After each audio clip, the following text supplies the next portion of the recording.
Jain class ninth. आज हमारा last topic होने वाला है वर्क एंड एनर्जी में, जो कि है हमारा law of conservation of energy. और law of conservation of energy मतलब आज हम बस केवल टॉपिक्स के बारे में थोड़े से एग्जांपल के साथ समझने वाले। अदरवाइज अभी तक हमने जितनी भी बार हमने वर्क के बारे में पढ़ा है, जितनी भी बार हमने एनर्जी को रिलेट किया है कि जितना हम काम करते हैं उतनी ही हम एनर्जी एक्सपेंड करते हैं। और अगर एनर्जी एक्सपेंड कर रहे हैं तो उसका मतलब है ना तो वो तुम्हारी डिस्ट्रॉय हो रही है, ना तो वो तुम्हारी क्रिएट हो रही है। और इस बेसिस में हमने पूरा चैप्टर का फाउंडेशन स्टार्टिंग से लेकर एंड तक कंप्लीट किया है। तो अगर बोला जाए law of conservation of energy वो हमने पढ़ रखा है, लेकिन एक क्या करते हैं कि लाइन वाइज एक बार देख लेते हैं तो हमारे लिए थोड़ा सा अंडरस्टूड हो जाएगा कि मैं क्या समझाना चाह रहा हूँ। और अगर तुम्हें कोई डाउट होगा तो मैं फिर से समझ जाऊंगा। ठीक है। तो law of conservation of energy में बेसिकली क्या होगा कि जो तुम्हारी एक एनर्जी है वो तुम्हारी उसमें ट्रांसफॉर्मेशन दिख रहा होगा कि वो एक फॉर्म से क्या हो रही होगी, तुम्हारे दूसरे फॉर्म में चेंज हो रही होगी, है ना। और अगर इसी को तुम लॉस के बेसिस पे समझाओगे तो क्या बोलोगे कि जब भी एक एनर्जी दूसरे एनर्जी के फॉर्म में चेंज होती है, हो सकता है कि वो एक से ज्यादा एनर्जी में चेंज हो रही हो, है ना। तो जो भी तुम्हारी टोटल एनर्जी होगी वो कांस्टेंट रहेगी। मतलब कि जो तुम्हारी काइनेटिक एनर्जी है, पोटेंशियल एनर्जी है, वो जिस पॉइंट में भी तुम चेक करोगे वो पॉइंट हमेशा कितना बताएगा, तुम्हारे मैकेनिकल एनर्जी से अगर माइनस कर दोगे उसको तो जीरो बताएगा। या अदरवाइज जहां भी जिस पॉइंट पे तुम चेक करोगे तो मैकेनिकल एनर्जी की जो तुम्हारी वैल्यू है वो तुम्हारी हमेशा मतलब क्या कहते हैं, इक्वल बताने वाली है। मुझे मालूम है तुम लोग कंफ्यूज हो रहे हो, कोई दिक्कत नहीं। अभी देखो मैं बताता हूँ मैकेनिकल एनर्जी का मतलब क्या होता है कि भैया काइनेटिक एनर्जी और तुम्हारी पोटेंशियल एनर्जी, इसको बोला जाता है, हम लोग बोलते हैं मैकेनिकल एनर्जी बोल देते हैं, है ना ये। तो अगर मान लो कि मैं बोलता हूँ कि तुमने एक बॉल को तुमने ऊपर से फेंका, तो जब तुम ऊपर से फेंकते हो तो तुम्हारे सबसे टॉप में सबसे ज्यादा क्या रहती है, पोटेंशियल एनर्जी रहती है। जैसे जैसे जैसे जैसे नीचे आते रहते हो वैसे वैसे तुम्हारी काइनेटिक एनर्जी बढ़ती चली जाती है ये। तो अगर मैं किसी भी पॉइंट पे ले लूं, मैं पॉइंट फर्स्ट ले लूं, पॉइंट सेकंड ले लूं, पॉइंट थर्ड ले लूं, कोई भी पॉइंट ले लूंगा, मेरी उस जगह जो भी मेरी मैकेनिकल एनर्जी होगी वो हमेशा इक्वल होगी। अगर पॉइंट वन में अगर मेरी 20 मैकेनिकल एनर्जी आ रही, 20 जूल अगर वो आ रहा है, तो यहां भी मेरा 20 जूल ही आएगा, मेरा यहां भी 20 जूल ही आने वाला है। ऐसा नहीं होने वाला कि कम और ज्यादा हो जाएगा। और अगर उस मैकेनिकल एनर्जी से अगर मैं ये जो तुम्हारी जो बेसिकली मैकेनिकल एनर्जी होती है, अगर उस समय अगर टॉप में या फिर कभी भी किसी भी सीन में अगर मैं उससे माइनस कर देता हूँ तो वो वैल्यू मेरी हमेशा जीरो दिखाती है, जो कि ये बताती है कि देखो एनर्जी तो कंजर्व हो गई है, वो तो चेंज बस हो रही है, वो एक फॉर्म से दूसरे फॉर्म में जा रही है, लेकिन वो तुम्हारा मतलब क्या कहते हैं कि कहीं ना क्रिएट हो रही है, ना ही कहीं तुम्हारी मतलब क्या कहते हैं डिस्ट्रॉय हो रही है। सिंपल सी ऐसा हो गया। ठीक है। तो ना तो इसमें तुम्हारा लॉस तुमको देखने को मिलेगा एनर्जी में, ना ही तुम्हारा गेन तुमको देखने को मिलेगा। ये हो गया। आ जाओ। तो इसका मतलब क्या है कि तुम्हारी एनर्जी कैसी होगी, तुम्हारी रिमेन सेम, हर जगह तुम्हारी मैकेनिकल एनर्जी सेम होगी। अब हो सकता है कि जब मैं मैकेनिकल एनर्जी बोल रहा हूँ तो तुमने बोल दिया कि हाँ भैया potential energy plus kinetic energy और तुम्हारा ये मैकेनिकल एनर्जी हो गया, तो तुम बोलोगे कि भैया जब मैंने बॉल को एकदम रूफ में रखा था तब तुम्हारे केवल पोटेंशियल एनर्जी थी। तो कोई दिक्कत नहीं है। अगर तुम वहां मैकेनिकल एनर्जी में अगर तुम काइनेटिक एनर्जी अगर वहां तुम्हें जीरो है अगर रखोगे तो वो तुम्हारी मैकेनिकल एनर्जी कुछ नहीं, तुम्हारे पोटेंशियल एनर्जी की इक्वल ही हो जाएगी, है ना। तो ये चीज से कंफ्यूज मत होना। तभी हम लोग मैकेनिकल एनर्जी में भी काफी फोकस करते हैं वर्क एनर्जी में, कि अगर मैकेनिकल एनर्जी में अगर कहीं काइनेटिक एनर्जी अगर जीरो हो रही है तो इसका मतलब है कि वो पूरी बॉडी में तुम्हारा केवल पोटेंशियल एनर्जी पाई जा रही है। अब ये चेक किया रहता है कि वो पोटेंशियल एनर्जी किस फॉर्म में पाई जा रही है, क्या उसको इलास्टिसिटी देकर दी गई है या फिर उसको मतलब in the form of gravitation के रूप में दिया गया है। तो अगर इस बेसिस पे चेक कर लेते तो फिर हम लोग बोल देते हैं कि हाँ देखो वो ग्रेविटेशनल तुम्हारी पोटेंशियल एनर्जी है, वो ये सारी चीजों पे एनर्जी हो रखी है। तो ये तो तुम इसका मतलब लॉ कैसे बताओगे कि दो तरीके हैं। जैसे तुमने पहले क्या बोला कि हाँ भाई एनर्जी एक फॉर्म से दूसरे फॉर्म में चेंज होगी और जो भी मेरी टोटल एनर्जी होगी मतलब जो भी मेरी मैकेनिकल एनर्जी होगी वो हर जगह मेरे को इक्वल वैल्यू देने वाली है। उसको दूसरे डेफिनेशन में क्या बोलोगे कि law of conservation of energy is just nothing that energy can not be created nor be destroyed. बस सिंपल से ऐसा हो गया, है ना। तो अगर जैसे मान लो कि मैं सिंपल से अगर मैं बल्ब जलाता हूं, ठीक है, तो ये बल्ब जल रहा है, तो ये मेरे को क्या दिख रहा है कि यार इलेक्ट्रिकल एनर्जी तुम्हारी किस एनर्जी में कन्वर्ट हो रही है, तुम्हारे अगर इलेक्ट्रिकल एनर्जी किसमें कन्वर्ट हो रही तुम बोलोगे भैया हीट एनर्जी में कन्वर्ट हो रही है। तो क्या पूरी की पूरी हीट एनर्जी में कन्वर्ट हो जा रही है? बिल्कुल नहीं। कुछ ना कुछ तुम्हारी एक लाइट एनर्जी में भी कन्वर्ट हो रही है। तो मैं तुमको बस यही बताना चाह रहा हूं कि जब भी एनर्जी एक फॉर्म से दूसरे फॉर्म में कन्वर्ट होती है तो हो सकता है कि वो तुम्हारे किसी ना किसी दूसरे फॉर्म ऑफ एनर्जी में भी कन्वर्ट हो रही हो। लेकिन अगर तुम इधर साइड लेफ्ट हैंड साइड और इधर साइड तुम राइट हैंड साइड दोनों की वैल्यू देखोगे तो हमेशा बराबर ही आने वाली है। ठीक है, तो ठीक वैसे जैसे मान लो कि यहाँ भी लिख रखा है कि अगर इलेक्ट्रिकल एनर्जी को तुमने लाइट एनर्जी में कन्वर्ट किया तो तुम्हें लगेगा कि यार इलेक्ट्रिकल एनर्जी तो मैंने मतलब क्या कहते हैं 40 जूल की दी थी और इधर साइड तो ये आ रहा है मतलब क्या कहते हैं केवल 35 जूल आ रहा है। तो तुम ध्यान से देखोगे तो कहीं ना कहीं तुमको बल्ब में एक हीटनेस भी दिखाई देगी। तो वो जो हीट है उस हीट ने भी अपनी कुछ जूल एनर्जी ली है और वो जूल एनर्जी कितनी ली होगी। तो अगर इलेक्ट्रिकल एनर्जी 40 डिग्री की मतलब 40 जूल की थी और लाइट एनर्जी अगर 35 की है तो बची कितनी 5 जूल बची। तब जाके तुम बोलोगे कि हाँ यार देखो जो तुम्हारा मतलब क्या कहते हैं कि इधर साइड है ना लेफ्ट हैंड साइड है और जो तुम्हारा मतलब क्या कहते हैं राइट हैंड साइड है उनमें जो भी तुम्हारी मतलब क्या कहते हैं एनर्जी थी वो तुम्हारी कंजर्व्ड थी। वो ना तो कभी क्रिएट हो रही थी ना तो तुम्हारे डिस्ट्रॉय हो रही थी। वो बेसिकली क्या हो रही थी कि एक फॉर्म से दूसरे फॉर्म में कन्वर्ट हो रही थी। लेकिन हो सकता है कि एक फॉर्म से दूसरे फॉर्म में जो एनर्जी कन्वर्ट हुई हो वो हमें कुछ वेस्ट होते हुए भी दिखाई दे रही हो। जैसे यहाँ लाइट है तो लाइट जब तक एनर्जी मिल रही है तब तक लाइट मेरे को दिख रही है, हीट भी दिख रही है। तो हीट उतनी देर तक रहनी चाहिए लेकिन हीट इतनी देर तक नहीं रहती, हीट धीरे धीरे क्या हो जाती है वेस्ट हो जाती है। तो हमको बस ये देखना है कि जो हमारी जो एनर्जी हो रही है वो हमारे सिस्टम में कंजर्व है कि नहीं है और वो हमेशा ही कंजर्व होगी क्योंकि इसी के बेसिस पे हमने लॉ बनाया है कि अगर एनर्जी कंजर्व है तो इसका मतलब ना तो उसको क्रिएट कर सकते हैं ना ही हम उसको डिस्ट्रॉय कर सकते हैं। तो ये एक छोटा सा एग्जांपल है लेकिन अब हम लोग वो वाला एग्जांपल लेते हैं जो हम लोग स्टार्टिंग से लेकर एंड तक देखते आ रहे हैं, है ना। कि चलो हम लोग को निकालना है कि यार एक फ्रीली फॉलिंग बॉडी है ना, वो बड़े आराम से गिर रही है, उसका एक्सेलरेशन लगातार यूनिफॉर्म है, लगातार बढ़ता चला जा रहा है। ये सिंपल सी बात हो गई। अगर उस जगह भैया अगर मेरे को एनर्जी में कंजर्वेशन दिखाना है कि देखो भैया हर जगह एनर्जी में कंजर्वेशन है तो मैं उसको कैसे दिखाऊंगा, कैसे बताऊंगा। तो ऑब्वियस सी बात है कि तुमको पहले क्या लेनी पड़ेगी, बॉल लेनी पड़ेगी, उसका कुछ ना कुछ एक मास होगा और अगर तुम उसको एक हाइट तक लेके जा रहे हो तो मतलब एक एच ले लिया, पॉइंट ले लिया। और अगर कोई भी चीज को अगर तुम हाइट लेके जाते हो तो उसका मतलब है कि धीरे धीरे जितनी आप हाइट तक लेके जा रहे हो उतनी आप उसकी पोटेंशियल एनर्जी को क्या कर रहे हो, बढ़ाते जा रहे हो, बढ़ाते जा रहे हो, बढ़ाते जा रहे हो। तो मैं बोलूंगा कि अच्छा मुझे बताओ फिर तुमने उस बॉल को कितनी पोटेंशियल एनर्जी दी थी। तो तुम्हें मालूम है कि पोटेंशियल एनर्जी का फॉर्मूला क्या होता है, mgh, मतलब एक्सेलरेशन ड्यू टू ग्रेविटी। अगर तुम्हारा 10 है, मास तुमने 1 kg ले रखा है, हाइट तुमने अगर 1 दी है तो मतलब कितना हो गया, 10 जूल हो गया। तो मतलब कि तुमने अपने अंदर से 10 जूल की एनर्जी तुमने उस बॉल में ट्रांसफर कर दी है। और वो तुमने किस फॉर्म में ट्रांसफर की है, in the form of potential energy transfer की है। और अगर तुमसे पूछो पोटेंशियल एनर्जी कौन सी टाइप की है तो तुम बोलोगे भाई जी लगा है, इसका मतलब है कि ये अगेंस्ट ग्रेविटी वर्क की गई है, ये हो गया, है ना। और अगर मान लो कि इसी बॉल को मैं छोड़ दूं, फ्रीली फॉलिंग कंडीशन में ले आऊं, इसको आराम से मतलब लीव कर दूं, तो मैं क्या देखूंगा कि जैसे जैसे जैसे जैसे मेरी बॉल नीचे गिर रही होगी वैसे वैसे मेरी हाइट रिड्यूस्ड हो रही होगी। और अगर मेरी हाइट रिड्यूस्ड होगी तो मेरी पोटेंशियल एनर्जी भी डिक्रीज होगी, जो कि मैंने कल बड़े आराम से बताया था। जैसे मान लो ये कंडीशन ले लेते हैं कि ठीक है, 3 कंडीशन ले लेते हैं, ठीक है।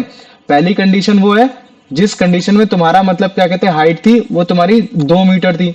दूसरी कंडीशन ये कि तब तुम्हारी हाइट तुम्हारी 5 मीटर थी। तीसरी कंडीशन ये कि तब तुम्हारी हाइट 10 मीटर थी, ठीक है।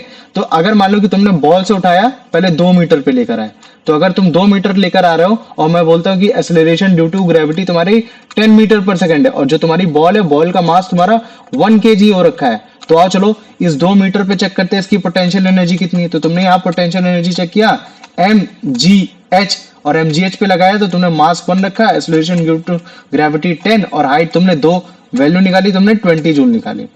जस्ट इससे और ऊपर लेकर गए तुम 5 मीटर पे लेकर गए, अब तुमने यहां मतलब क्या कहते हैं निकाला पोटेंशियल एनर्जी, तो तुम्हें mgh में रखोगे तो मास 1, एक्सेलरेशन ड्यू टू ग्रेविटी 10 और मास तुम्हारा मीटर कितना हो गया, तुम्हारा 5 हो गया। अब वैल्यू रखी तो तुम्हारी 50 आ रही है, मतलब कि 50 जूल आ गई। थोड़ा और ऊपर लेकर गए, 10 पे लेकर गए, 10 मीटर पे लेकर गए, 10 मीटर पे जाके पोटेंशियल एनर्जी चेक की तो पता चला यार वहां तुम्हारा मास भी वही सेम है, एक्सेलरेशन ड्यू टू ग्रेविटी भी सेम हो रखा है, क्योंकि तुम चेंज नहीं कर रहे हो, वही सेम ही डायमीटर पे हो। और फिर उसके बाद तुमने देखा कि यार तुम्हारी जो हाइट है वो तुम्हारी 10 हो गई, तो अब तुमने चेक किया तुम्हारी 100 जूल ऑफ एनर्जी होगी। तो इसका मतलब क्या है, जितनी ज्यादा आप हाइट पे किसी चीज को लेके जाते हो उतनी ज्यादा आपकी काइनेटिक एनर्जी लगातार बढ़ती चली जाती है। लगातार कैसे बढ़ती चली जाएगी, बढ़ती चली जाएगी। और जैसे ही आप अपनी बॉडी को छोड़ देते हो, फ्री फॉल कंडीशन में ले आ देते हो, तो फिर क्या होगा, जैसे जैसे उसकी हाइट कम हो रही है, 10 से 5, 5 से 2, 2 से फिर एक कंडीशन आएगी जब हाइट उसकी एकदम 0 हो जाएगी। तो अगर मान लो कि 0 हो गई तब क्या हो जाएगा भैया, mgh के अगर फॉर्मूले में रखूंगा तो मास मान लो कि 1 है, एक्सेलरेशन ड्यू टू ग्रेविटी 10 हो रखी है, और अगर हाइट में अगर 0 रखूंगा तो टोटल वैल्यू कितनी हो जाएगी, 0 हो जाएगी। इसी वजह से देखो इस कंटेक्स्ट में भी तुम्हारा यही लिख रखा है कि जैसे जैसे तुम्हारी बॉल फॉल करती है, नीचे गिरती है, मतलब कि उसकी हाइट जो होती है, जो ग्राउंड से थी, वो लगातार डिक्रीज होती रहती है, वैसे वैसे वैसे जो तुम्हारी पोटेंशियल एनर्जी है वो भी क्या होती रहेगी, तुम्हारी लगातार डिक्रीज होती रहेगी। लेकिन भैया क्या मतलब पोटेंशियल एनर्जी डिक्रीज हो रही, तो ऑब्वियस ही बात है एनर्जी डिस्ट्रॉय तो मैं बोल नहीं सकता कि एनर्जी डिस्ट्रॉय ही होगी, और ना तो कहीं क्रिएट हो रही है, तो इसका मतलब कहीं ना कहीं ट्रांसफर हो रही होगी। तो किस फॉर्म में ट्रांसफर हो रही है, तो वो बेसिकली तुम्हारे काइनेटिक एनर्जी में ट्रांसफर हो रही है। और काइनेटिक एनर्जी तुम्हारे किसी भी बॉडी की वो एनर्जी होती है जब वो तुम्हारी मूव कर रही होती है। तो अगर मैंने एक बॉल को उठा के ऊपर रखा था, है ना, एक बॉल को जैसे मान लो कि सिंपल से अगर मैं दिखाता हूँ कि मैंने इसको उठा के अगर ऊपर रखा था, और अब अगर मैं इसको छोड़ रहा हूं, इस तरह से नीचे आ रहा है वो, तो इसका मतलब क्या है कि वो अब मूविंग बॉडी हो गया। अब अगर मूविंग बॉडी हो गया तो उसमें अब वो पोटेंशियल एनर्जी नहीं रही, अब उसमें काइनेटिक एनर्जी रह गई, है ना, ये हो गया। लेकिन अगर मैं किसी भी पॉइंट पे चेक करूंगा तो जो मेरी पोटेंशियल एनर्जी होगी, जो मेरी काइनेटिक एनर्जी होगी, उसकी जो वैल्यू आने वाली है वो हर बार मेरी हमेशा इक्वली आने वाली है। और जैसे जैसे तुम्हारी नीचे आओगे बॉल तुम्हारी नीचे आएगी, तुम्हारी लगातार जो वेलोसिटी और लगातार बढ़ती रहेगी, जिसकी वजह से जो तुमको ऐसा लगेगा कि यार देखो मेरी जो पोटेंशियल एनर्जी वो मेरी काइनेटिक एनर्जी में कन्वर्ट हो रही है। तो तुम क्या देख रहे हो इसमें, तुम्हारा कंजर्वेशन ऑफ एनर्जी देख रहे हो। तो तुम्हें 2 पॉइंट बताने पड़ेंगे कि कहां तुम्हारी काइनेटिक एनर्जी सबसे ज्यादा है और कहां तुम्हारी पोटेंशियल एनर्जी सबसे ज्यादा है। तो भैया पहले कंडीशन में तो मैं समझ गया कि हाँ पोटेंशियल एनर्जी सबसे ज्यादा तब थी जब वो सबसे ऊपर था, और जैसे जैसे वो नीचे आती चली गई पोटेंशियल एनर्जी काइनेटिक एनर्जी में कन्वर्ट हो गई। और अगर पोटेंशियल एनर्जी एकदम ग्राउंड में आके 0 हो रही है तो इसका मतलब है कि मेरी काइनेटिक एनर्जी भी उस समय सबसे ज्यादा होगी, है ना। तो 2 कंडीशन हमेशा याद रख लेना कि पोटेंशियल एनर्जी रेस्ट पोजीशन में जितना ज्यादा ऊपर होगी ग्रेविटी के अगेंस्ट, तुम्हारा उतनी ज्यादा उसमें पोटेंशियल एनर्जी होगी। और अगर उसी पॉइंट से अगर तुम उसको फ्री फॉल कंडीशन में छोड़ देते हो तो जितना तुम्हारा ऊपर पोटेंशियल एनर्जी थी उतनी तुम्हारी काइनेटिक एनर्जी तुम्हारे ग्राउंड में भी पाई जाएगी। ठीक है, तो पहले मेरे को बताओ इतना समझ में आ गया कि नहीं आ गया, या इसमें किसी को कोई डाउट है? आ आ गया। गया। अब देखो सेम फंडा इधर ही है, सेम इस एग्जांपल में बताया गया कि देखो एक मास है, कुछ भी केजी में, है ना, ग्रेविटी के अगेंस्ट अगर मैंने फोर्स लगाया है तो ऑब्वियस सी बात है मेरी एनर्जी खत्म हुई है। अब मेरी एनर्जी कितनी खत्म हुई है, तो मैंने ग्रेविटी के अगेंस्ट कितना फोर्स लगाया है, mg लगाया है ना, वेट के इक्वल लगाया, उसके वेट किसके इक्वल होता है, mg के इक्वल होता है, कितनी हाइट तक लगाया वो हो गया। तो अगर मेरी एनर्जी खर्च हो रही है तो कहीं ना कहीं जा रही है, चेंज हो रही है, तो पता चलता है कि यार वो तुम्हारे पोटेंशियल एनर्जी में कन्वर्ट हो रही है, तो तुम्हारी पोटेंशियल एनर्जी हो गई, है ना ये। और देखो जैसे जैसे हाइट ड्रॉप हो रही है वैसे वैसे काइनेटिक एनर्जी बढ़ रही है, पोटेंशियल एनर्जी कम हो रही है। और अगर तुम किसी भी पॉइंट पे चेक करोगे, है ना, चाहे तुम इस पॉइंट पे चेक करते, चाहे तुम पहले वाले पॉइंट पे चेक करते, चाहे जहां पॉइंट में चेक करते, तुम्हारी हर जगह जो मैकेनिकल एनर्जी है वो तुम्हारी इक्वल ही होने वाली, मतलब कि काइनेटिक एनर्जी और तुम्हारी पोटेंशियल एनर्जी हमेशा इक्वल ही दिखाएगी हर एक पॉइंट में। ठीक है, छोटा सा है, ज्यादा कोई दिक्कत नहीं है। अभी इसमें हम लोग और भी चीजें मतलब देखेंगे, एग्जाम्पल के साथ देखेंगे, तब हमें और अच्छे से समझ में आ जाएगा कि मैं क्या बताना चाह रहा हूँ। ठीक, तो एक बार आओ चलो देख लेते हैं, वही कंक्लूजन की बात कर लेते हैं कि जैसे ही तुम्हारी बॉल ग्राउंड पे रीच की पोटेंशियल एनर्जी तो एकदम 0 हो गई, लेकिन जो तुम्हारी काइनेटिक एनर्जी थी उस समय मैक्सिमम कंडीशन पे थी। क्यों? क्योंकि वहां वेलोसिटी सबसे ज्यादा थी। अगर तुम लोग को याद होगा तो मैंने मोशन चैप्टर में पहले बता रखा है कि जो तुम्हारी जब भी कोई बॉडी फ्रीली फॉलिंग होती है तो उसमें जो एक्सेलरेशन होता है यूनिफॉर्मली बढ़ता रहता है। और यूनिफॉर्मली क्यों बढ़ता रहता है? क्योंकि उसकी लगातार जो वेलोसिटी होती है वो इंक्रीज करती रहती है। तो जब वो तुम्हारे 10 मीटर में थी तो उसकी वेलोसिटी 0 थी, जैसे ही जैसे यहाँ आया वेलोसिटी उसकी 1, वेलोसिटी 2, वेलोसिटी 3, वेलोसिटी 4, जब उसके ग्राउंड में आएगा ना तब वो सबसे ज्यादा अपनी वेलोसिटी पे रहा होगा। लेकिन उसकी वेलोसिटी इतनी रही होगी कि अगर मान लो कि काइनेटिक एनर्जी का अगर मैं फॉर्मूला लगाऊं ना, हाफ mv², और उस हिसाब से अगर मैं सॉल्व करूं तो मेरी वैल्यू जो भी आने वाली है वो मेरे 100 जूल के बराबर ही आने वाली है। तो अगर मान लो कि अगर इस हिसाब से निकालना है कि अच्छा मुझे बताओ वेलोसिटी कितनी रही होगी, तो इसका मतलब है कि भैया ये काइनेटिक एनर्जी 100 जूल के बराबर है, तो मैं क्या बोल सकता हूँ कि हाँ देखो हाफ मास आपका 1 हो रखा है, v² मैंने ऐसा रखा और इधर साइड आपका हो गया 100, तो मैंने ये 100 रख दिया। और अभी अगर मान लो कि मैं इसको मतलब क्या कहते हैं v² की वैल्यू अगर मतलब इधर भेज देता हूँ तो तुम्हारा कितना हो जाएगा, ये 200 हो जाएगा। और अगर मैं इसको करूंगा तो मुझे बताओ कितनी वैल्यू आएगी इसकी, फिर v की वैल्यू कितनी आएगी? अगर ये √200 हो जाएगा तो फिर v की वैल्यू कितनी आएगी? v की वैल्यू 20 आ जाएगी। कितनी आ जाएगी? 20, क्योंकि अंडर रूट 100 कितना होता है? 10 होता है। तो अगर अगर इस जगह 2 का मल्टीप्लाई करा दूंगा तो 20 आ जाएगी। तो इसका मतलब है कि भैया जब ग्राउंड पे जब मेरी बॉल थी, तब उस समय उसकी वेलोसिटी एकदम फाइनल वेलोसिटी कितनी रही होगी? 20 मीटर पर सेकंड की रही होगी। ठीक है, तो ये जनरल थॉट्स है, इनको मतलब हर एक चैप्टर से कनेक्ट करने सीखो, है ना। कि अगर मैंने लिख भी दिया ना ये कि हाँ भैया काइनेटिक एनर्जी सबसे ज्यादा थी जब वो आपके मतलब ग्राउंड में थी, तो कितनी थी तो मैं निकाल सकता हूँ बड़े आराम से। हाफ एम स्क्वायर से लेकर और वो किसके बराबर रही होगी? तुम्हारे जस्ट पोटेंशियल एनर्जी के बराबर रही होगी। तो मैं उस चीज को बताऊंगा, तभी तो यहाँ लिख रखा है कि इस स्टेज में जो भी तुम्हारी पोटेंशियल एनर्जी थी टोटली कन्वर्ट हो गई तुम्हारे एक काइनेटिक एनर्जी में कन्वर्ट हो गई। लेकिन यूजुअली ऐसा नहीं होता है। क्यों नहीं होता? क्योंकि काइनेटिक एनर्जी भी हो सकता है कि किसी दूसरे फॉर्म में कन्वर्ट हो गई हो, लेकिन वैल्यू तुम्हारी बराबर ही आने वाली है। पोटेंशियल एनर्जी हमेशा काइनेटिक एनर्जी में कन्वर्ट होगी, लेकिन तुम्हारी काइनेटिक एनर्जी तुरंत दूसरे फॉर्म ऑफ एनर्जी में चेंज हो जाएगा। तुमने अगर बॉल को ऊपर से फेंका है, नीचे आई है, तो जब वो तुम्हारी बॉल जमीन से टकराई हुई होगी तो उसने कुछ ना कुछ मतलब डिस्ट्रक्शन तो किया होगा, destruction in the form of heat किया होगा या कुछ भी किया होगा। लेकिन अगर तुमने वैल्यू को निकाला तो वो हमेशा आपकी क्या आने वाली है? कुछ ना कुछ आने वाला है। देखो, जब हम कभी भी काम करते हैं हमारे अंदर एनर्जी कब कब कब नहीं होती? जब हम कोई काम नहीं कर रहे होते, है ना। जब हम कभी भी कोई काम नहीं कर रहे होते तब हमारे अंदर एनर्जी नहीं होती है। या फिर मान लो कि हमारी एनर्जी कब ड्रॉप होगी? जब हमने पूरा काम कंप्लीट कर लिया, हमने वर्क कंप्लीट कर लिया। तो अगर मेरी बॉल में पोटेंशियल एनर्जी सबसे ज्यादा ऊपर था और वो नीचे आते आते आते आते थे, अब वो काइनेटिक एनर्जी में आ गया और मैं देख रहा हूं कि यार काइनेटिक एनर्जी तो मेरी मूविंग बॉडी होती है। क्या होती है? मूविंग बॉडी होती है। तो भैया फिर काइनेटिक एनर्जी यहाँ इतनी ज्यादा हो कैसे सकती है? तो देखो, काइनेटिक एनर्जी हो सकता हो कि 1 सेकंड के लिए रही हो, 2 सेकंड के लिए रही हो, लेकिन वो काइनेटिक एनर्जी फिर दूसरे फॉर्म ऑफ एनर्जी में चेंज होगी। जैसे तुम्हारी साउंड एनर्जी होगी, जैसे तुम्हारी हीट एनर्जी होगी। तुम अगर बॉल को ड्रॉप करोगे, बॉल नीचे आएगी, मान लो कि लोहे की बॉल है ना, बहुत भारी बॉल है, जंप तो करेगी नहीं, लेकिन जैसे नीचे आएगी धड़ाम, मतलब काइनेटिक एनर्जी ने साउंड एनर्जी में कन्वर्ट किया। धड़ाम, जैसे जमीन को चेक करोगे हो सकता है उसमें एक हीट हो, तो मतलब काइनेटिक एनर्जी ने तुम्हारे साउंड और हीट एनर्जी में कन्वर्ट किया। तो जो तुम्हारी पोटेंशियल एनर्जी रही होगी, मान लो कि मैंने यहाँ 20 जूल बोला है, तो ग्राउंड में काइनेटिक एनर्जी भी तुम्हारी 20 जूल रही होगी। और जब काइनेटिक एनर्जी तुम्हारे साउंड एनर्जी हीट एनर्जी में कन्वर्ट हुई होगी, तो अगर इनकी वैल्यू को अगर तुम चेक करोगे तो वो भी तुम्हारी 20 जूल ऑफ एनर्जी के इक्वल रही होगी। ठीक है, तो इस चीज को हमेशा समझ लेना कि तुम्हारी एनर्जी का डिस्ट्रक्शन कभी भी नहीं हो सकता, वो हमेशा इक्वल ही दिखेगा, कांस्टेंट ही दिखेगा। बस तुमको ये पहचानना है कि वो जो एनर्जी है वो किस फॉर्म से किस फॉर्म में चेंज हुई है ना। तभी जब मैंने बॉल को फ्रीली फॉलिंग कंडीशन में डाल दिया, तो जैसे वो ग्राउंड में आई तो एक हिटिंग साउंड प्रोड्यूस हुई, है ना। और वो उस जगह जहां ग्राउंड में उसने हिट किया, वहां तुम्हारी हीटनेस भी थोड़ी सी दिखाई दी। हीटनेस थोड़ी सी चली जाएगी, तुरंत उड़ जाएगी, लेकिन होती है, हीट तो होती है फ्रिक्शन की वजह से। तो वो जब उस चीज में कंडीशन में चेंज हुआ, तब मैं बोलता हूँ कि यहाँ देखो, काइनेटिक एनर्जी तुम्हारे किस में कन्वर्ट हो रही है? तुम्हारे साउंड एनर्जी और हीट एनर्जी में कन्वर्ट हो रही है। तो वो तुरंत जाके कन्वर्ट हो गई, है ना। वरना तुम बोलोगे कि भैया काइनेटिक एनर्जी तो मूविंग बॉडी होती है, जब बॉल एकदम जमीन में आके रुक गई तो फिर काइनेटिक एनर्जी किस बात की रहेगी? तो काइनेटिक एनर्जी फटाक से चेंज हुई हो जगह, है ना।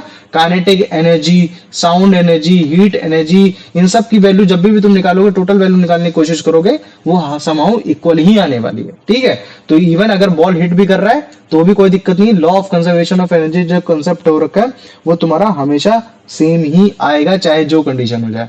ठीक है, तो पहले मेरे को बताओ इतना समझ में आ गया कि नहीं आ गया, या इसमें किसी को कोई डाउट है? आ गया? आ गया। आ गया। अब देखो, सेम यही एग्जांपल तुम्हारे एनसीईआरटी में भी दे रखा होगा, या कहीं पुरानी वाली एनसीईआरटी में तो पक्का दे रखा है ना। बॉल मान लो कि रेस्ट पोजीशन में था, रेस्ट पोजीशन में भैया सबसे ज्यादा पोटेंशियल एनर्जी होती है। तो देखो, पोटेंशियल एनर्जी पी, या फिर तुम लोग इसको ईपी के भी फॉर्म में लिख सकते हो अगर तुम लोग को याद हो, है ना। Energy that is for potential energy, है ना। Energy that is for kinetic energy, है ना, वी आर टॉकिंग अबाउट, ये हो गया। तो अभी देखो, तुम्हारे पोटेंशियल एनर्जी सबसे ज्यादा हो रखी, काइनेटिक एनर्जी रेस्ट पोजीशन में एकदम जीरो। लेकिन अगर मान लो कि एक मैं मैकेनिकल एनर्जी, जो कि क्या होता है potential energy plus kinetic energy, कितना है? 20 जूल है। तो क्या डी पॉइंट में भी इतना है? तो देखो, डी पॉइंट में भी कितना है? 20 जूल हो रखा है ना। अगर ई पॉइंट पे चेक करूंगा, यहां भी तुम्हारे 20 जूल हो रखा है। तो तुम क्या देख रहे हो? जैसे जैसे जैसे जैसे मेरी हाइट ड्रॉप हो रही है, वैसे वैसे मेरी पोटेंशियल एनर्जी ड्रॉप हो रही है। लेकिन मेरी जितनी पोटेंशियल एनर्जी ड्रॉप हो रही है, मेरी उतनी काइनेटिक एनर्जी बढ़ रही है। अगर मेरे यहां से यहां आने में मेरी 5 जूल की एनर्जी लॉस हुई है ना, तो देखो मेरी यहां से यहां आने में तुम्हारे 5 जूल की एनर्जी गेन हुई है। लेकिन वो एनर्जी चेंज हो गई किस फॉर्म में, पोटेंशियल एनर्जी से तुम्हारे काइनेटिक एनर्जी के फॉर्म में। और अगर मेरी यहां से यहां आने में मेरी 5 अगर वो हुई है, तो मेरी यहां से यहाँ आने में मेरी भी 5 बढ़ी है। तो तुम जिस पॉइंट पे भी देखोगे, अगर पोटेंशियल एनर्जी डिक्रीज हो रही है तो काइनेटिक एनर्जी इंक्रीज होगी, है ना। तो हर बार लगातार तुम जब भी देखोगे तो तुम्हारी ये जो कंजर्वेशन ऑफ एनर्जी है, जो तुम्हारी टोटल एनर्जी जो कि मैकेनिकल एनर्जी की बात हो रही है, वो हर बार इक्वल आने वाली है। पॉइंट ए पे तुम्हारे 20 आएगी, पॉइंट बी पे भी 20 आएगी, पॉइंट सी हो गया, पॉइंट डी हो गया, पॉइंट ई हो गया, हर जगह तुम्हारा मैकेनिकल एनर्जी जो आने वाली है वो इक्वल ही आने वाली है। ठीक है, इस चीज को समझ जाओ। तो इसी वजह से टोटल एनर्जी जो तुम्हारी आएगी वो 20 जूल ही आएगी, है ना। और अगर तुम लास्ट में देखोगे तो देखो, जब बॉल रेस्ट पे था तब तुम्हारे 20 जूल ऑफ एनर्जी थी, पोटेंशियल एनर्जी। और जब तुम्हारे देखो ग्राउंड हिट करने से जस्ट पहले तुम्हारी पोटेंशियल एनर्जी देखो, वो भी एकदम 20 जूल, मतलब कि ये काइनेटिक एनर्जी देखो 20 जूल। तो तुम क्या देख रहे हो कि ये डायरेक्टली तुम्हारा उतनी एनर्जी में ट्रांसफॉर्म हुआ है ये। लेकिन बॉल जैसे ही रुक जाती है तो हम लोग को लगता है कि यार भैया काइनेटिक एनर्जी कैसे, तो काइनेटिक एनर्जी तब नहीं रहती, तब वो दूसरे फॉर्म ऑफ एनर्जी में कन्वर्ट हो जाती है ना। तब वो तुम्हारे साउंड एनर्जी में, तुम्हारे मतलब क्या कहते हैं कि तुम्हारे ये हीट एनर्जी में, इन सब में क्या होगी, तुम्हारे चेंज हो जाएगी। ठीक, तो पोटेंशियल एनर्जी फ्रीलिंग फॉलिंग बॉडी में लगातार डिक्रीज होती रहती है। लेकिन जैसे जैसे जैसे आप डिक्रीज होते रहते हो वैसे वैसे आपकी काइनेटिक एनर्जी भी क्या होती रहेगी, इंक्रीज होती रहेगी। क्या होती रहेगी, इंक्रीज होती रहेगी। जैसे एग्जांपल की केस में हमने देखा कि देखो 20 जूल हर एक पॉइंट पे तुम्हारे फ्रीली फॉलिंग बॉडी में जो टोटल एनर्जी थी वो सेम ही मेरे को मिली। क्या मिली, सेम मिली। मतलब कि मेरे को एनर्जी कैसे मिली, कंजर्व्ड मिली, जो चेंज नहीं होना चाह रहा। कंजर्व का मीनिंग क्या होता है, जो कभी चेंज नहीं होने देना चाहता। तो हर जगह मेरे को सेम मिली। और अगर सेम फंडामेंटल अगर तुम जस्ट उल्टा लगा दो, उल्टा क्या लगा दो, मान लो कि अगर मैं बॉल को ऊपर फेंकूंगा तो स्टार्टिंग में काइनेटिक एनर्जी सबसे ज्यादा रहेगी। मान लो कि 20 जूल की काइनेटिक एनर्जी थी, तो जैसे जैसे जैसे जैसे तुम ऊपर जाओगे काइनेटिक एनर्जी डिक्रीज होती जाएगी। और जैसे ही तुम एकदम टॉप लेवल में पहुंचोगे तो तुम देखोगे सबसे ज्यादा वहां तुम्हारी पोटेंशियल एनर्जी होगी। और तुमसे कोई पूछे मुझे बताओ पोटेंशियल एनर्जी कितनी होगी, तो तुम तुरंत बोल देना जितनी स्टार्टिंग में काइनेटिक एनर्जी थी। कितनी, तो मैंने बोला 20 जूल, तो तुमने बोला हाँ भैया पोटेंशियल एनर्जी भी 20 जूल होगी, है ना। तो यहाँ ऐसा क्यों हो रहा है, क्यों, क्योंकि काइनेटिक एनर्जी में लगातार वेलोसिटी का बढ़ना इंपॉर्टेंट होता है, तभी आपकी काइनेटिक एनर्जी बढ़ती है। और जब भी आप ग्रेविटी के अगेंस्ट आप फोर्स लगाते हो तो लगातार आपकी वेलोसिटी डिक्रीज होती रहती है, जिसकी वजह से आपकी काइनेटिक एनर्जी डिक्रीज हो रही है। लेकिन कहीं ना कहीं वो एनर्जी तुम्हारे पोटेंशियल एनर्जी में भी कन्वर्ट हो रही, क्यों, क्योंकि अब अगर बॉल सह नहीं पाएगा, ऊपर नहीं जा पाएगा, तो नीचे आएगा। तो जैसे ही नीचे आएगा तो उसको एक हाइट मिल गई, तो सबसे ऊपर वाली हाइट में, तो मैंने जब चेक किया तो जो तुम्हारी काइनेटिक एनर्जी थी, जो पोटेंशियल एनर्जी थी, वो एकदम सही अपीयरेंस में तुम्हारा लगातार बढ़ रही थी, लगातार बढ़ती चली जा रही थी। और एक पॉइंट ऐसा था कि जब उससे ज्यादा तुम्हारी पोटेंशियल एनर्जी नहीं बढ़ सकती थी, क्यों, क्योंकि काइनेटिक एनर्जी भी तुम्हारी उतनी नहीं दी गई थी। ये तो थ्रोन बॉल थ्रोन अपवर्ड, है ना, ball is freely falling downward, है ना। हर जगह तुम्हारा केस जो होने वाला है वो तुम्हारा कंजर्व का ही होने वाला है। ये सेम तुम्हारा सिंपल पेंडुलम में भी लगेगा। तो अभी हम लोग सिंपल पेंडुलम में भी दिखाएंगे कि सिंपल पेंडुलम होता क्या है ना, कैसे इसको हम लोग चेकआउट करते हैं, इसमें क्या बात होती है। ठीक है, तो पहले मेरे को बताओ इतना सबको समझ में आ गया कि नहीं आ गया, आ गया, आ जाओ। अभिषेक इसका आंसर बता भाई। According to the law of conservation of energy, energy can be option B, change form changed from changed one from one form to another. Another, good. आ जाओ देवांशु बेटा इसका आंसर बताओ। Which energy is transformed from one form to another? The total amount of energy. हम्म, भैया answer, भैया option C remains remain constant. Constant, मतलब हर जगह बराबर ही रहेगी। कांस्टेंट वर्ड अगर नहीं लिख कर आएगा तो कंजर्व्ड लिख कर आएगा, इक्वल वर्ड लिख कर आएगा। ठीक है, तो ये तुम्हारे जो वर्ड्स हैं ये सबके मीनिंग बराबर ही हो रखे हैं। ठीक है, आ जाओ अब इसका आंसर बता दो यश।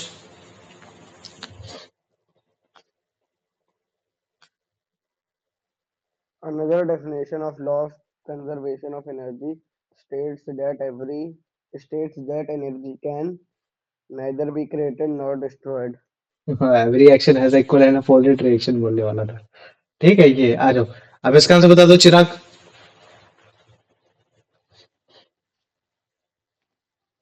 भैया उसका सर दर्द हो रहा था इसलिए उसने लीव कर दिया।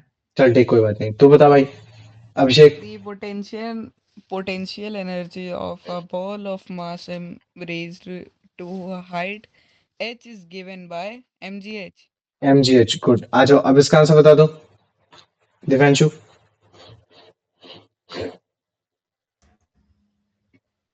As a ball falls freely towards the ground, its potential energy, भैया ऑप्शन ए इंक्रीजेस। मतलब जैसे जैसे तुम्हारी बॉल फ्रीली फॉल होती है, मतलब नीचे गिरती रहती है, वैसे वैसे पोटेंशियल एनर्जी लगातार आपकी बढ़ती रहती है, राइट? हाँ भैया। नाइस, तुम बताओ जरा यश।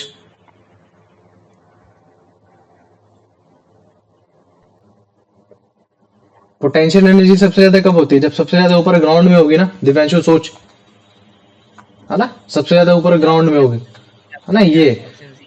है ना? तो जैसे जैसे तू नीचे आएगा तब तेरी पोटेंशियल एनर्जी भैया डिक्रीज हो रही हो। तो यहाँ यही लिख ऑप्शन रखा है। सी। ऑप्शन से गुड है ना? अभी तेरे को पूछूंगा यश अगला वाला क्वेश्चन। तो फ्रीली फॉलिंग का मतलब होता है फॉल करना, गिरना ना।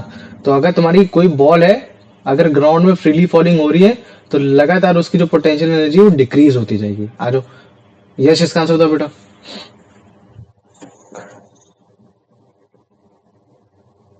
As a ball falls freely, its kinetic energy sustains and increases. Kinetic energy. हम्म, भैया ऑप्शन डी इंक्रीजेस।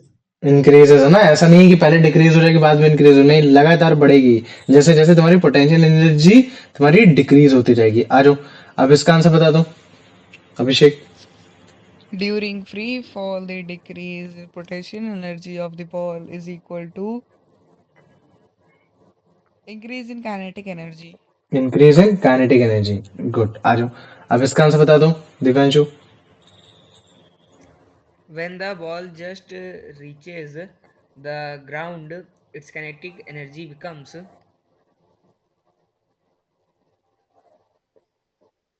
भैया ऑप्शन ए जीरो। जीरो कैसे हो जाएगी? जीरो नहीं, जस्ट रीचेस द ग्राउंड, है ना?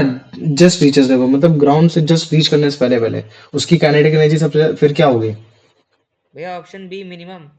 मिनिमम कैसे हो जाएगी भाई? जैसे जैसे तुम्हारी बॉल नीचे जा रही है वैसे वैसे तुम्हारी पोटेंशियल एनर्जी डिक्रीज हो रही है, लेकिन वैसे वैसे तुम्हारी काइनेटिक एनर्जी इंक्रीज होती चली जा रही है। तो मुझे बताओ, जब तुम्हारी बॉल एकदम ग्राउंड में जाने वाली होगी तब तुम्हारे उस समय कंडीशन क्या होगी काइनेटिक एनर्जी की?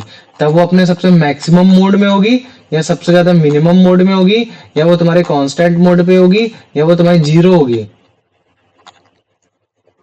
भैया ऑप्शन डी मैक्सिमम। मैक्सिमम होगी। जीरो तब होगी, ऑप्शन डी।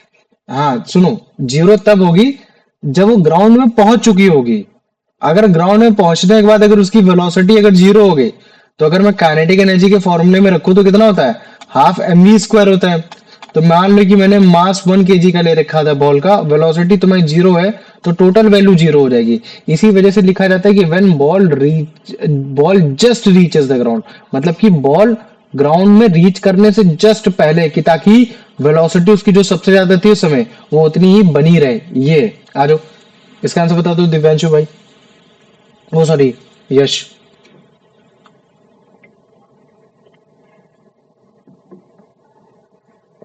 भैया नाइन्थ वाले का ना। हाँ, नाइन्थ वाला भाई। When a falling ball hits the ground, some of its kinetic energy is converted into,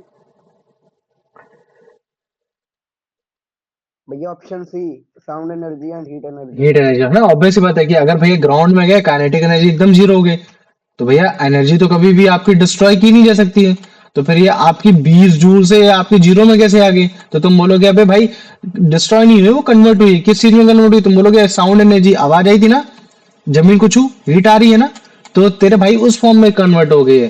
तो अगर हम इनकी भी वैल्यू निकालेंगे तो हमें पोटेंशियल एनर्जी, काइनेटिक एनर्जी, है ना, इक्वल टू तुम्हारा ये साउंड एनर्जी, अगर पूरी साउंड में ही कन्वर्ट हो गई है या sound in form of heat, तो हर कंडीशन में तुम्हारे ये वैल्यू क्या आने वाली? इक्वल ही आने वाली है ना? ये किसी भी पॉइंट पे चेक करोगे टोटल एनर्जी कंजर्व्ड ही दिखाने वाली है। आ जाओ अभिषेक। If a ball is thrown upward, its kinetic energy and potential energy respectively allergy, D. ठीक है क्या? डी, ऑप्शन काइनेटिक सी। एनर्जी। हाँ गुड, अगर मैंने बॉल को जस्ट ऊपर फेंक रखा है ये, ठीक है। आ जाओ, अब देखो तुम लोगों ने कभी भी उसके बारे में देखा पेंडुलम, कभी तुम लोगों ने स्कूल में एक्सपेरिमेंट भी किए होंगे पेंडुलम से, है ना। पेंडुलम बेसिकली होता है एक लंगड़ी जैसा होता है। मान लो कि एक छोटा सा मतलब क्या कहते हैं स्टैंड है, उस स्टैंड में एक छोटा सा मैंने हुक लगा रखा है कि जहां मैं धागा बांध सकता हूँ। तो अगर उस धागे से मैं एक पत्थर को टांग दूं तो यही तुम्हारा होता है पेंडुलम। अब पेंडुलम की कंडीशन क्या होती है कि ये तुम्हारा स्विंग कर सकता है। स्विंग मतलब हिल सकता है, जैसे झूला हिलता है ना वैसे ही हिल सकता है। ये अगर जैसे मान लो कि दिखाना चाहूँ तो ये इधर जा सकता है ना, इधर जा सकता है, ये तुम्हारा उधर साइड को जा सकता है ना, इधर साइड को जा सकता है, मतलब कि तुम्हारा आराम से इसे मूव कर सकता है ना।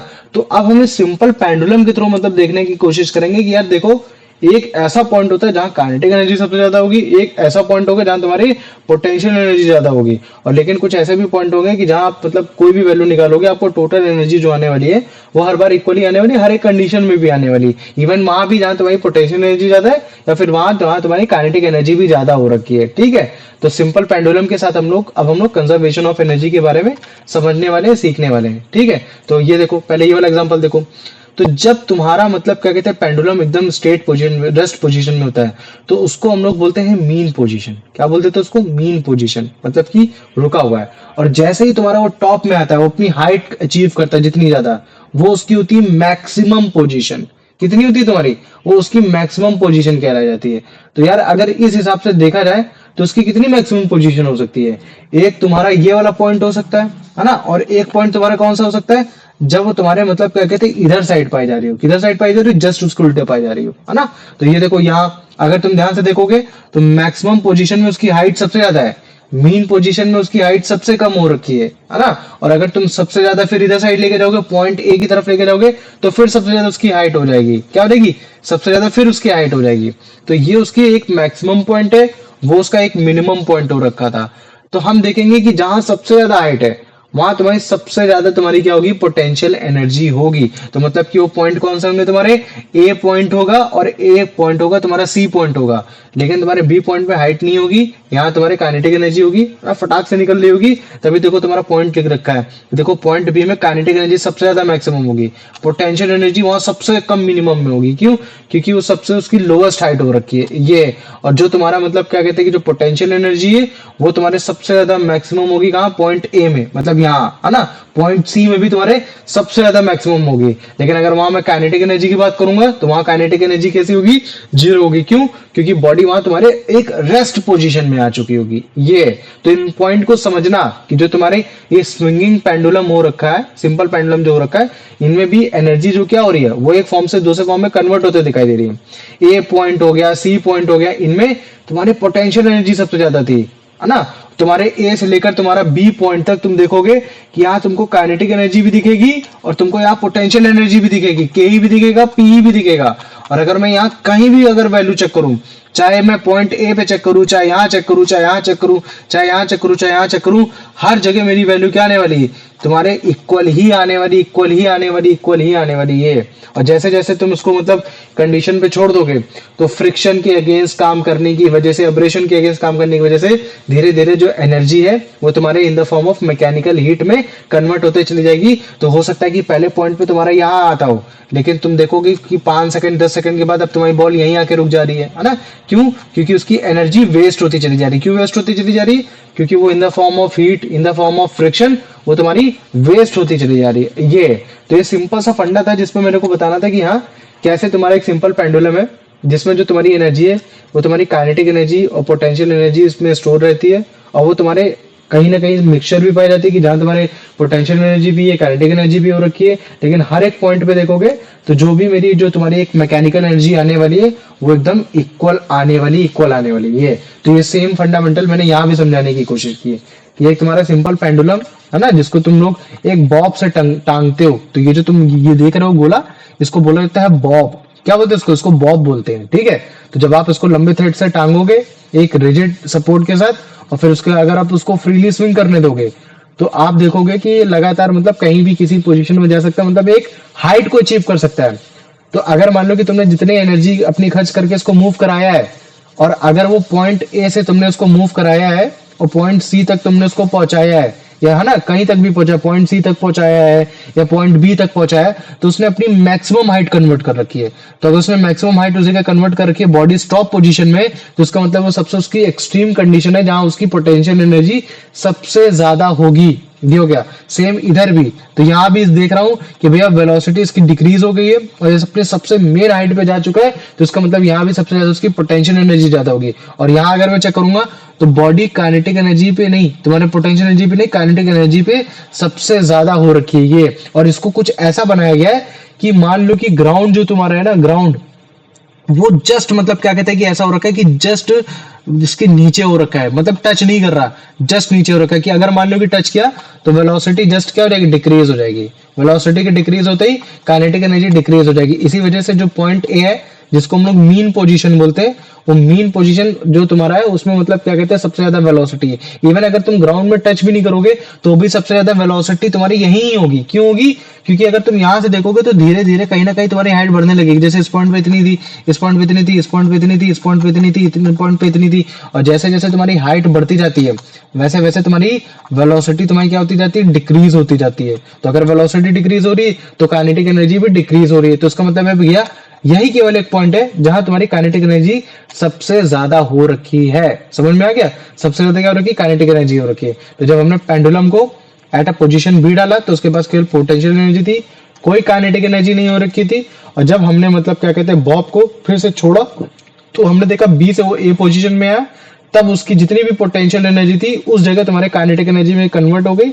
उस समय सबसे ज्यादा काइनेटिक एनर्जी में थी, और जब वही काइनेटिक एनर्जी जो पॉइंट ए में थी, फिर जब वो तुम्हारे पॉइंट सी की तरफ जा रही थी तो धीरे धीरे काइनेटिक एनर्जी भी क्या होती चली जा रही थी, डिक्रीज होती चली जा रही थी। और जैसे जैसे वो डिक्रीज होती चली जाएगी वैसे वैसे हम देखेंगे कि उसमें पोटेंशियल एनर्जी भी स्टोर होती चली जाएगी। तो एट अ पोजिशन सी जो उसकी एक्सट्रीम पोजिशन है, जो मैक्सिमम पोजिशन है, ये एक्सट्रीम पोजिशन बोला जाता है। मीन पोजिशन तुम्हारी ये हो गई और एक्सट्रीम पोजीशन ये हो गई। तो इस पोजीशन में फिर तुमको मतलब देखने को मिलेगा कि हाँ यार जो भी काइनेटिक एनर्जी ए पॉइंट से यहाँ तक लेकर आई है वो सब तुम्हारे पोटेंशियल एनर्जी पे जाके कन्वर्ट हो गया, तुम्हारा ये सारी चीजें कन्वर्ट हो गई हैं। तो पहले मेरे को बताओ कि हर एक पॉइंट पे तुम्हारी जो टोटल एनर्जी है, काइनेटिक एनर्जी, पोटेंशियल एनर्जी, वो सेम ही दिखाई दे रही है, कंजर्व ही दिखाई दे रही है ना? तो इसमें किसी को कोई डाउट है? बताओ मेरे को पहले।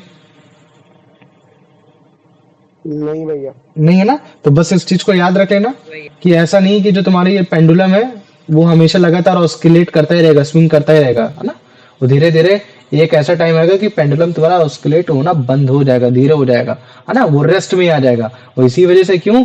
क्योंकि तुम्हारे भाई यहाँ से टंगा हुआ है तो यहाँ तुम्हारा फ्रिक्शन लग रहा है, एयर भी फ्रिक्शन लगा रहा है, तो कहीं ना कहीं तुम्हारे मैकेनिकल एनर्जी जो है ना लग रही है, जो तुमने इसको घुमाने में लगाया है, मैकेनिकल एनर्जी मतलब किसी भी पॉइंट पे जाकर जहाँ काइनेटिक है, जहाँ पोटेंशियल है, वो धीरे धीरे हीट में कन्वर्ट हो रहा है। मान लो कि अगर ये तुम्हारा धागा है तो साउंड तो करेगा नहीं, लेकिन हीट और तुम्हारे फ्रिक्शन की वजह से धीरे धीरे क्या हो जाएगा, वो तुम्हारी एनर्जी रिड्यूस होती जाएगी। तभी तुम्हारी बॉल एक बार यहाँ पाई जाएगी, लास्ट पोजीशन, एक्सट्रीम पोजीशन उसकी यहाँ होगी, फिर यहाँ पाई जाएगी, फिर यहाँ पाई जाएगी, फिर यहाँ, मतलब इस तरीके से ऐसे पाई जाएगी।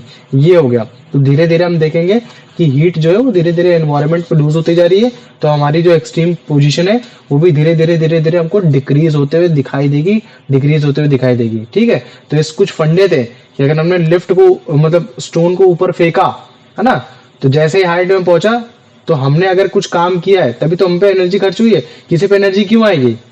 वो एनर्जी या तो क्रिएट करता हो, पेड़ तो एनर्जी अपनी क्रिएट कर लेता है, लेकिन हमें एनर्जी क्रिएट करनी है तो हम क्या करते, खा के करते, तो हमारे अंदर तो एनर्जी, तो अगर हम कुछ काम करेंगे तो हमारी एनर्जी खर्च हो जाएगी। तो जब हम खर्च हो जाएंगे तभी तो हमको थकान से महसूस होती है, तभी तो हम और ग्लूकोज लेते हैं, तो हमारी जो एनर्जी खर्च हुई वो कहाँ गई? तो वो जिस चीज पे हमने काम किया उस पे चली गई वो ये। और अगर मान लो कि उसने भी काम किया ना तो वो भी अपनी एनर्जी को लॉस ही करेगा, है ना? मान लो मैंने गन से बुलेट फायर की है, तो बुलेट में अगर काइनेटिक एनर्जी है तो काइनेटिक एनर्जी तब तक है जब तक वो मतलब क्या कहते हैं मूव कर रहा है, और अगर काइनेटिक एनर्जी खत्म होगी इसका मतलब उसने काम कर दिया। तो कहाँ काम किया? तो मैं जाके चेक करूंगा बुलेट कहाँ है, तो बुलेट देखूंगा, अरे यार उसने तो पेड़ को फाड़ के फेंक दिया, है ना? तो मतलब उसने हीट एनर्जी, साउंड एनर्जी, इन सब में मेरे को निकाला ये। ठीक? कभी भी हम कोई चीज को रेस करते उठाते हैं तो हम उसमें पोटेंशियल एनर्जी दे देते हैं in the form of gravitational potential energy. अगर हमने मतलब क्या कहते हैं टॉय कार को घुमाया तो उसमें हमने इलास्टिक पोटेंशियल एनर्जी दी। हमने कोई बॉल को किक किया, कोई काम किया, तो हमने मतलब अगर हमने काम किया है तो हमारी एनर्जी खत्म हुई है, अब वो एनर्जी किस फॉर्म में चली गई? दूसरे के चली गई। तो बॉल हमने देखा मूव करे तो काइनेटिक एनर्जी में चली गई। अब अगर काइनेटिक एनर्जी, अगर उसमें एनर्जी है तो वो भी काम करेगी, अगर काम करी तो मैं देख रहा हूँ कि फ्रिक्शन के अगेंस्ट वो बॉल दौड़ती हुई जा रही, दौड़ती जा रही, दौड़ती जा रही, दौड़ती जा रही है। और अगर कोई सामने गोलकीपर था, बहुत तेज मारा, गोलकीपर का हाथ टूट गया, मतलब उसने काम किया, तो वो एनर्जी उसके फॉर्म में कन्वर्ट चली गई, पेन एनर्जी इन सब में, है ना। तो सिंपल सा फंडा था जो कि बहुत सिंपल बता रहा है कि देखो, बॉल चाहे तुम्हारे यहाँ हो, चाहे यहाँ हो, चाहे जहां हो, हर एक कंडीशन में तुम्हारी जो मतलब क्या कहते हैं, वो आने वाली है, जो एनर्जी रहने वाली है, वो कंजर्व ही होने वाली है, मतलब कि इक्वल ही रहने वाली है ना। ये इवन अगर आप अपने हाथ को भी तेज तेज घिसते हैं ना, तो हमारी एनर्जी लॉस्ट हो रही होती है ना, अगर थकान सी होने लगेगी, तो मैं बोलूँ चलो 10-15 घंटे रगड़ते रहो, थकान सी होगी, है ना, ये चीज है। लेकिन वो एनर्जी कहाँ गई? वो तुम देखोगे अपने हाथ को घिस रहा था, तो मैकेनिकल फोर्स जो मेरा था, जो मतलब काइनेटिकल एनर्जी, जो पोटेंशियल एनर्जी थी, दोनों मेरी मैकेनिकल एनर्जी, वो मेरी हीट में कन्वर्ट हो गई, है ना। तो एनर्जी कभी भी डिस्ट्रॉय नहीं की जा सकती, तुम्हारे कभी भी क्रिएट नहीं की जा सकती, वो बस केवल तुम्हारे एक फॉर्म से दूसरे फॉर्म में कन्वर्ट हो सकती है। तो तुम बोल रहे हो कि भैया अभी तो आप बोले तो पेड़ क्रिएट कर सकता है, तो पेड़ भी क्रिएट नहीं करता है, पेड़ भी तुम्हारी किसी से दूसरे से एनर्जी लेता है ना। पेड़ की एनर्जी क्या होती है? CO2 होती है ना, जब उसको CO2 चाहिए होती है, तब जाके वो एनर्जी बना पाता है, तब वो अपना फूड बना पाता है, स्टार्च बना पाता है। तो वो भी तो कहीं से एनर्जी ले रहा है, वो कहाँ से ले रहा है? CO2 से ले रहा है। तो हम देखते हैं कि हमारे पूरे एनवायरमेंट में जो एनर्जी का जो कंजर्वेशन हो रखा है, वो तुम्हारा एक कंजर्व्ड हो रखा है ये।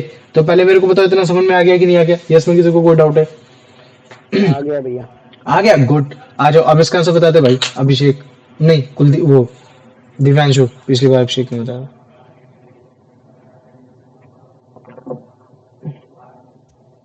A swinging simple pendulum is an example of, hmm, yeah, option B, conversion of energy. Good. आ जाओ, अब इसका आंसर बता दो, Yash. In a simple pendulum, the total energy at any instant of time, uh, remains the same. Option C. Option से good. आ जाओ अभिषेक, इसका आंसर बताओ बेटा। A simple pendulum consists of a ball suspended by a long thread. Long thread या कुछ भी हो सकता है ना, ये स्प्रिंग से तो हम लोग करेंगे नहीं, लेकिन स्प्रिंग से भी कर लेंगे तो भी कोई दिक्कत नहीं है। लेकिन जब पेंडुलम बनाना होता है, तो हम उसको थ्रेड से टांगने की कोशिश करते हैं। रबर बैंड से टांग लेंगे तो क्या कोई दिक्कत हो जाएगी क्या? दिक्कत यही हो जाएगी कि रबर बैंड में एक इलास्टिक पोटेंशियल एनर्जी है ना। तो वो बार बार शेप चेंज होगा, तो कहीं ना कहीं हमारे एनर्जी कंजर्वेशन में एक्सपेरिमेंट भी हमको फेल करते हुए दिखाई देगा, लेकिन वो फेल नहीं कर पाएगा। क्यों? क्योंकि एनर्जी तो हमेशा कंजर्व्ड ही रहती है ना, ये है। तो हमें वो समझने में थोड़ा कंसेप्ट दिमाग खराब करेगा, बस ये है। आ जाओ, अब इसका आंसर बता दो। When the pendulum bob is at the extreme position B, hmm, it has, मान ले कि मैंने पोजीशन बी नहीं लिखा, लेकिन अगर कहीं एक्सट्रीम लिख कर आ रहा है, तो इसका मतलब क्या होगा? वो तुम्हारी जो पोजीशन होगी, वो तुम्हारे, ये मतलब क्या कहते हैं कि इनमें से कौन सी होगी? मान लो कि ये एक्स वाली होगी, या वाई वाली होगी, या जेड वाली होगी, अगर एक्सट्रीम लिख कर आ रहा है तो। yeah, option B, only potential energy. हाँ, उन्हीं पोटेंशियल है, वो तो तू समझ गया। मैं क्वेश्चन ये पूछ रहा हूँ, मान लीजिए कि अगर कोई सिंपल पेंडुलम है, उसमें अगर कहीं लिख रखा है कि वो अपने एक्सट्रीम पोजीशन पे, तो किस पॉइंट की बात कर रहा होगा? एक्स वाई जेड, किसकी किसकी बात कर रहा होगा? भैया X और Z की। एक्स और जेड की बात कर रहा होगा ना। और मुझे मालूम है कि अपने एक्सट्रीम पोजीशन में वो अपने मैक्सिमम हाइट पे होता है, वेलोसिटी जीरो होती है, तो उस जगह उसकी पोटेंशियल एनर्जी सबसे ज्यादा हाई होती है ना। तो केवल उस जगह उसकी पोटेंशियल एनर्जी ही होगी, है ना, कोई काइनेटिक एनर्जी नहीं होगी। तो बस तुमको ये देखना है कि एक्सट्रीम कहाँ लिख रखा है, मीन कहाँ लिख रखा है। ये क्वेश्चन तुम्हारा बी नहीं लिख कर आएगा, ऐसे लिख कर आएगा, when the pendulum is at the extreme position it has, simple सा ये है ना। आ जाओ, अब इसका आंसर बता दो। As the bomb moves from position B to A, hmm, its energy changes such that B B to A, मान A. लीजिए ये तेरा बी है, ये तेरा ए है, ये तेरा सी है। भैया option C.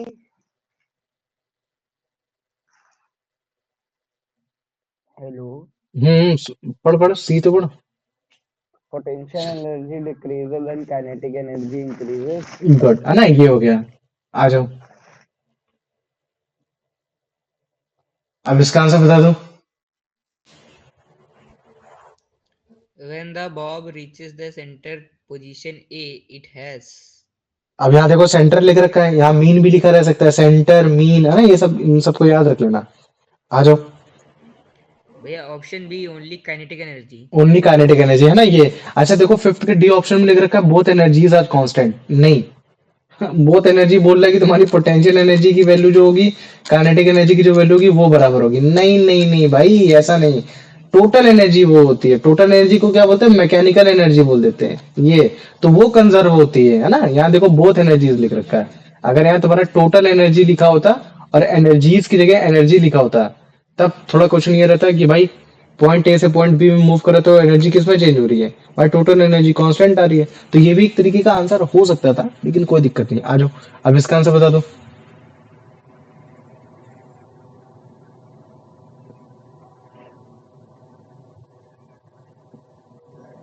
As the bob moves from position A to through position C, its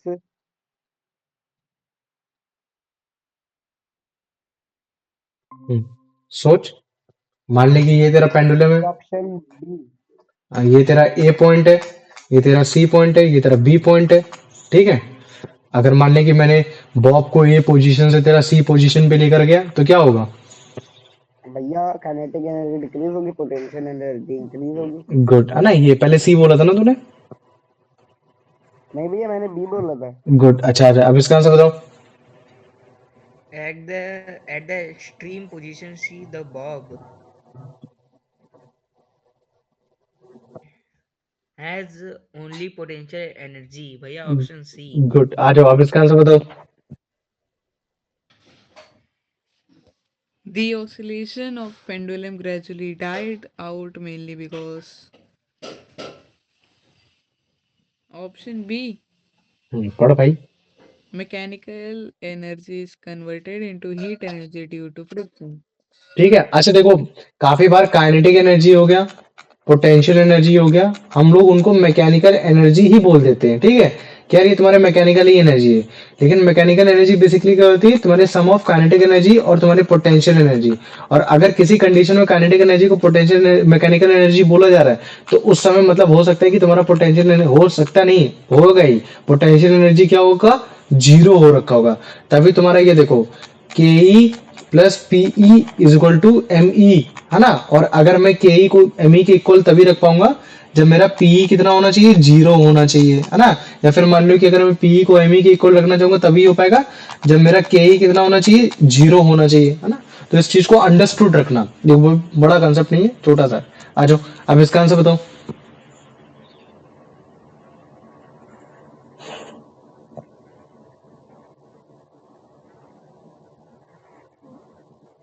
बताओ इसको, बताओ इसका आंसर बताओ कोई भी। यश। When we wave our hand vigorously, the energy lost by our body is transferred into option D, heat energy. Heat energy ना, very good. तो ये तुम्हारा कंसेप्ट था, ठीक है, जिसमें हमने पूरा वर्क एंड एनर्जी का जो भी टॉपिक था वो हमने सब क्लियर कर लिया। जितना भी एक से लेकर जितना भी सब था सारा हो गया। अभी मैं बस केवल आज का क्वेश्चन लिख दे रहा। पिछला लास्ट क्वेश्चन हमारा कौन सा था? क्वेश्चन नंबर 16 था। ठीक है, आज बस केवल एक ही क्वेश्चन लिखूंगा क्योंकि टॉपिक सिमिलर ही सब कुछ हो रखा था। ठीक है, explain the law of conservation of energy, conservation of energy with simple pendulum experiment. ठीक है, अभी बस तुम लोग के लिए ये है कि अभी भी टाइम है ना। इस आंसर को करो, पहले law of conservation of energy को डिफाइन करो, फिर सिंपल पेंडुलम बनाओ, फिर उसकी मीन पोजीशन एक्सट्रीम पोजीशन लिखो, फिर मीन पोजीशन पे क्या चीज ज्यादा है, एक्सट्रीम पोजीशन पे क्या ज्यादा है, और कहाँ से किस फॉर्म में एनर्जी चेंज होती हुई दिखाई दे रही है, वो मेरे को तुरंत अभी करके दो। ठीक है, 3 मार्क्स का क्वेश्चन है। Now you have only the 10 minutes, है ना। केवल 10 मिनट्स मान लो, या फिर मान लो कि तुम्हारा उतना ही है, मुश्किल से मुश्किल 6 मिनट। आ जाओ, करो तुरंत करो। अभी ये मेरी दूसरी कोचिंग भी है अभी 5 अभी बजे नहीं, अभी तेरी है भाई, अभी टाइम है, अभी टाइम है। हो रहा है।